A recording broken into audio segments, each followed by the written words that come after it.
Hello everyone, it is Sarah Otis and Healing Hands Holistic Therapies, and this week I'm a little late in posting. It was an intense weekend as we were leading up to this full moon that occurred last night into today. And it was a super full moon and it was beautiful. It was hidden behind the trees last night as it was approaching and coming up over the mountain, and it was huge, and it was this beautiful creamy color. And I just sat there in awe of it and really took in the beauty as it rose up in the sky. And I was so grateful that I was there at that perfect time because I was trying to get dinner ready. And I thought, no, I'm just going to go outside and sit, as the sun is setting, and just enjoy, find some quiet, and just, to pull out and dissolve the stress and anxiety of the day. Because not only were the energies intense this weekend, I've had some very stressful things going on in my life. We'll just say this entire year, but the last few months, some things that in most all respects are completely out of my control. I can only control with the information that I have and what I've always understood and been told to make a case for someone to take a deeper look at it. And so it just had been building, building, building, building. So I finally got to where I had gotten everything I needed, and now it was submitted. I mean, just talking about it makes my throat hurt, like a really bad sore throat, feeling like my throat's closing up. So there's still a point there, an energetic blockage that is still wanting to hold on to that trauma, that source of anxiety. So that's something I'll be working on to help clear, because part of going through this cathartic process the last few months, there's been many times I've had no voice. And if it came out, it was very stuttered, very strained, or very, what's the word? I can't think of the exact word, but meaning that when I would try to speak, the volume that could come out with great force and posturing. I mean, point of like my head would throw back to my whole neck would seize up, and like uh, uh, it's about all I could get out. Or how do you live life and communicate, especially something that is occurring outside of you that you've got to get some answers for and share feedback, but yet you can't give feedback. So where in your life have you ever felt like that some kind of circumstance outside of you was putting so much pressure down on you that you felt like you could not give feedback? And feedback can be not just a verbal voice, but it could be like you could not animate, you could not physically show with maybe your hands or your body movements or actions. Maybe your eyes, you could not communicate with your eyes, because not only do we communicate with the mouth, we communicate with our body, our eyes, our expressions. I mean, one way I really could grasp this is when I was living overseas, and you're in areas where you can't communicate, you can't speak the language. Even without verbalization, we can still communicate with others, and it's just like a common understanding. So our body movements, our actions, our facial expressions can communicate our needs. So back to, where can you pinpoint a time in your life where you could not communicate your needs through any form? And it could be back when you were a baby, and all we can do is, gab, make noises, scream, cry. We couldn't say, Mommy, Daddy, I need this. That couldn't be your choice point, but I'm wanting you to think somewhere else from the time that you could verbalize. Where did you feel like outside forces were keeping you in a place where you could not communicate in some form. Bringing this up is really activating what's going on with me, and my neck is getting stiff. So other things, as you think about it, when you're in these places, what did you notice with your body? How is it communicating that maybe you didn't notice? So through these months, my stress brings out a really bad rash on my face, and it's can get to the point where it's very itchy and painful, and if you mess with it too much, I end up breaking the skin. So as you can see, I've got a lot of places on my face. Skin rashes, I would find that maybe because I deal with some conditions that stress exacerbates, so it brings on symptoms of POTS, of mast cell, of Ehlers-Danlos, many different things that affect my ability to walk, talk, itching, throat swells up, many different things. So where was your body communicating? Where did we go through those periods where you walk and you hit the doorknob, or you hit the door frame, or you walk, you trip, constantly tripping over your feet, things like that. That is your body trying to communicate with you in these nonverbal cues. So be thinking about all that. Then bring it into the energy of last week's message. I was asking you to hone in and bring up 2 gratitude points, 2 things that you were grateful for in your life. And I wanted you to see how those things influenced your life and others, how it could bring more joy or happiness to either yourself or to someone else.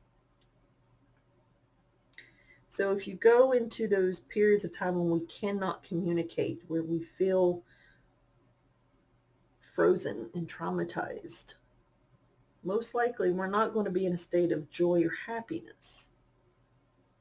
So I'm asking you to weave last week's choice points into that old memory you have. Where could you provide these gratitude points to yourself in that time?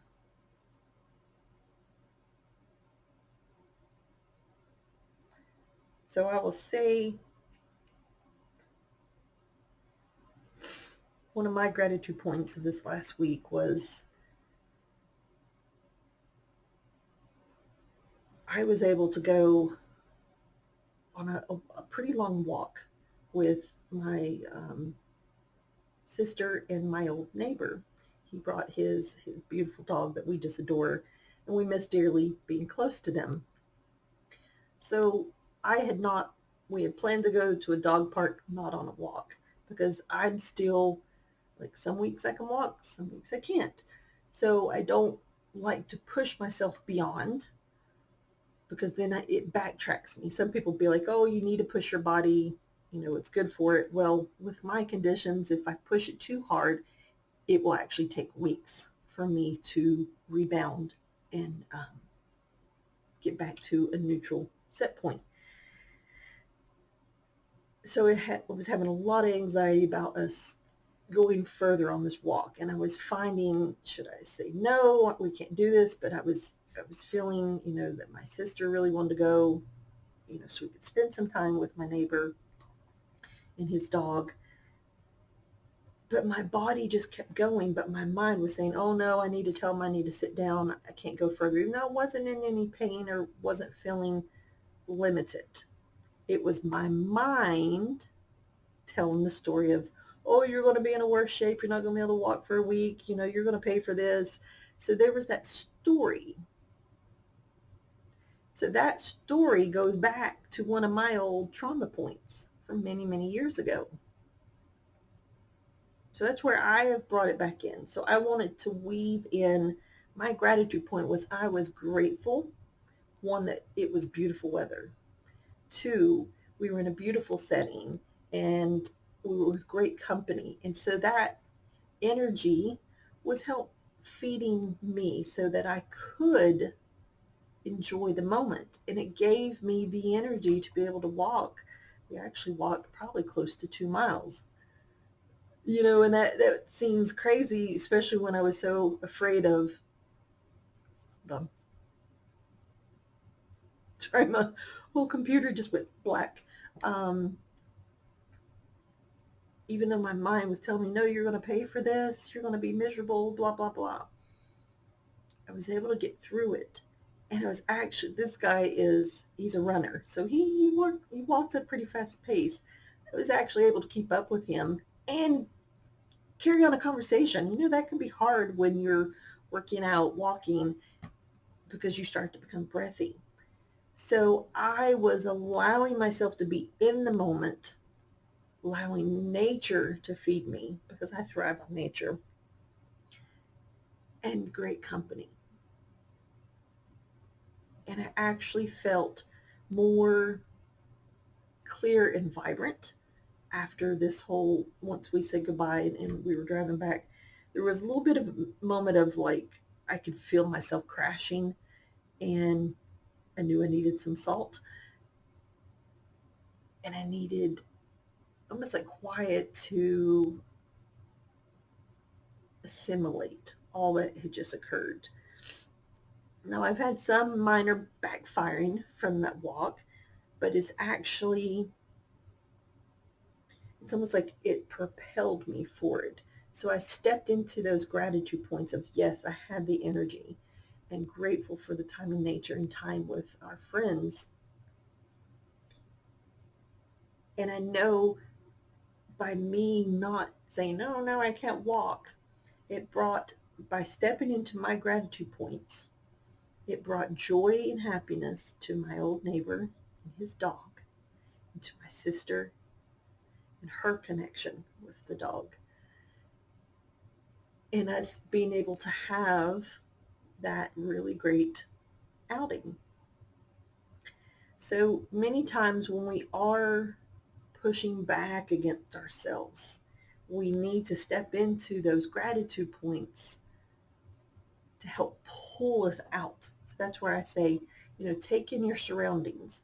What is something you see around you that you're very grateful for? Like right now, my kitty cat decided she wanted to sit with me, and I'm grateful for her presence. And especially on those days where you just don't feel good and you just want a little warm nugget sitting on you, this is her. And so she's been following me around this week. So to take on from last week's message to now, I was asking, if you take those 2 gratitude points I asked you to focus on from last week, how did these things bring joy and happiness to yourself or to others?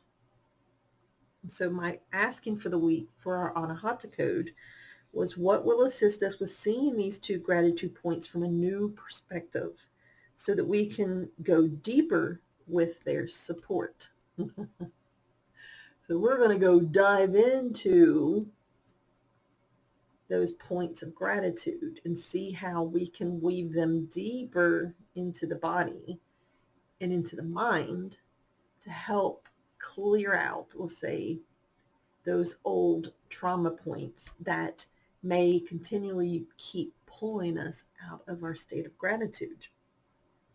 So the assistance that arose was from the trees category, and it is Cypress. And the message of Cypress is amazing. So it helps with releasing ego, the big head, jealousy, obsession and prejudice, and the need for power. It promotes acceptance, humility, sharing, and giving. So many times, and we may not be conscious that we're doing this, we want to give back or we want to help others. But many times we get into that state of what we think others need without asking the other people, what do you need? What could we provide you that would,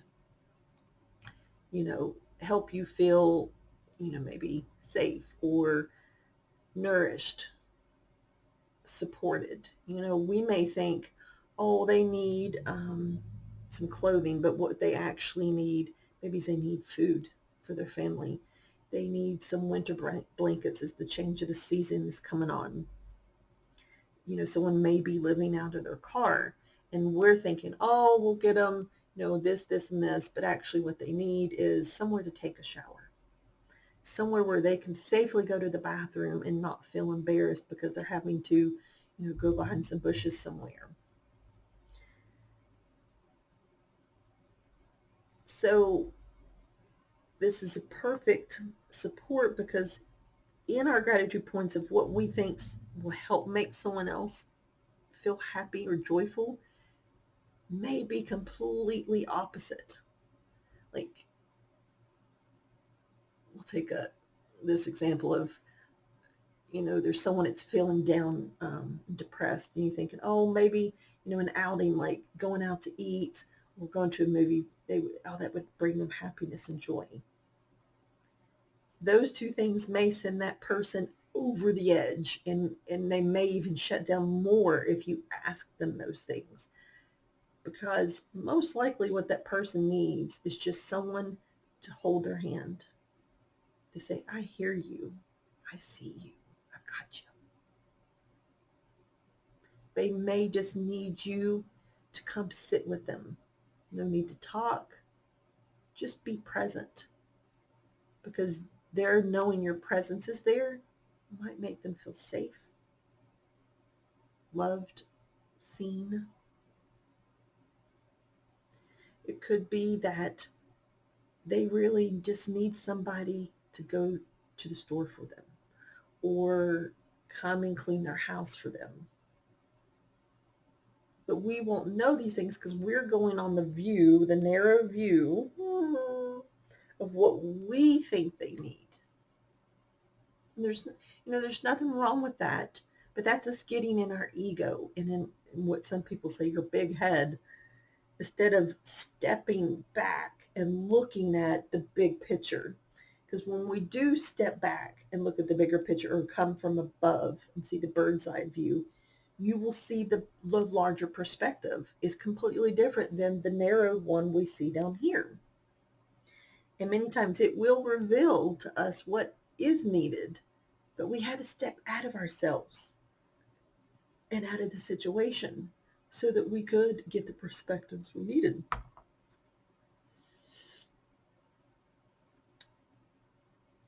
So I felt like the Cypress was very in tune with what I was asking. So also some full Court of Atonement, Court of Atonements. Some of you may have no clue what I'm talking about. It's a group of energy clearing statements that the creator Amy Jo Ellis has created that helps us to dig into the energy of things, and you're connecting to the higher self of the people involved. And like everything in the world is energy and frequency. We can alter it and shift it, but we have to ask for it. So there was a few speed calls, and speed calls is where she combines many different things to help do and take care of one thing. So it kind of goes into what I was saying before of when we step out into the grander view, we can see that there's other things that are needed beyond what our narrow vision thought was needed. So this is bringing in some other support. So let's go ahead and get our Anahata code on board first, and then we'll run these and we'll be done for the day, because I've gone longer than I wanted to, but this particular message wanted to be shared today. Alrighty. Whew, I get a drink of water. Alrighty.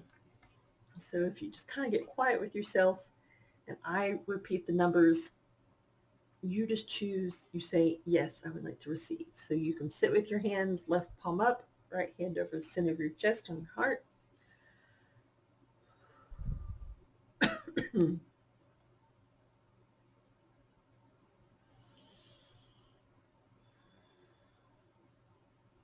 We ask for, accept, align with, and hold this Anahata code. With gratitude, we choose to align with the Cypress Tree. 3, 9, 7, 1, 1, 4, 2, 2, 9, 3, 8, 6, 7, 2, 4, 9. 3, 9, 7, 1, 1, 4, 2, 2, 9, 3, 8, 6, 7, 2, 4, 9. 3, 9, 7, 1, 1, 4, 2, 2, 9, 3, 8, 6, 7, 2, 4, 9. 3, 9, 7, 1, 1, 4, 2, 2, 9, 3, 8, 6, 7, 2, 4, 9.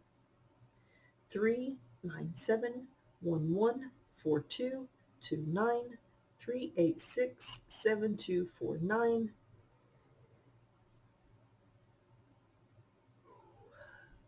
3, 9, 7, 1, 1, 4, 2, 2, 9, 3, 8, 6, 7, 2, 4, 9. 3, 9, 7, 1, 1, 4, 2, 2, 9, 3, 8, 6, 7, 2, 4, 9. Woo! Put your left palm over your right and just really soak in all the beautiful wisdom and support that the Cypress Tree is providing each and every one of us. Woo. There was a lot of resistance with that one. And I can really feel it in my chest.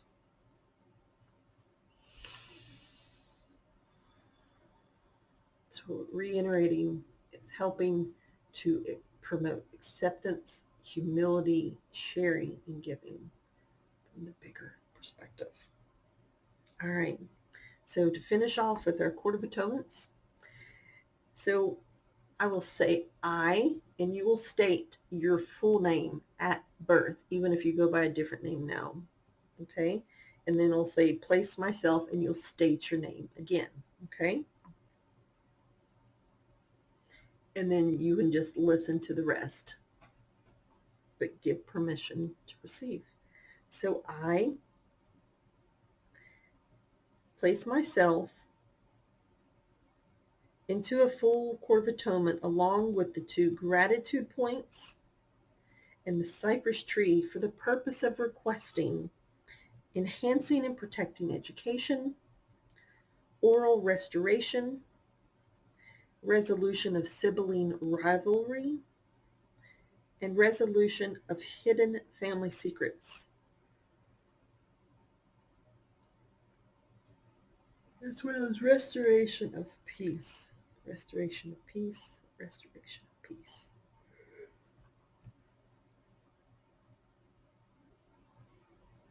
Whew, and so it is. Wow. That one was intense. So like I say, each one of these bring in a bunch of different things that are going to clear. God, I can feel it in the back of my head. Woohoo!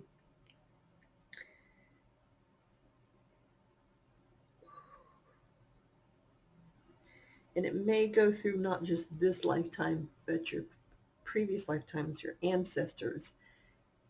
Even if they've passed over, it's all still energy, and it can go and clear up those old miscommunications, misconstrued situations, and to right the wrongs. Whew! All I can say, that was powerful. And it's going to take some time for each and every one of us to integrate it. So I thank you for hanging out with me for going on close to 25 minutes. And hopefully you all are appreciating these weekly gratitude points, because I know I'm getting into my head and thinking, I'm wasting my time. Nobody is, benefiting or appreciating these. Even though I am getting feedback, it's just me working through my own thinking that it's not making an impact. But as always, my work has always been about, it's not about the numbers and how many people, like me or follow me. People find me when they're ready. And when you're ready, you'll be here. And I welcome you. I'm glad you're here. So until next week, allow this beautiful energy to integrate and work through your system. You may have some things come up, some old choice points, old memories of trauma. Do your best not to go back into it, but allow yourself to be present and to feel the emotions and to work them out of your body, but not get caught up in them. There's two different things. You can feel them or you can feel them. I'm inviting you to just know they're there, be present, but know they're moving through, and set them free with this full moon energy this week. And I'll see you next week. Take care. Bye-bye.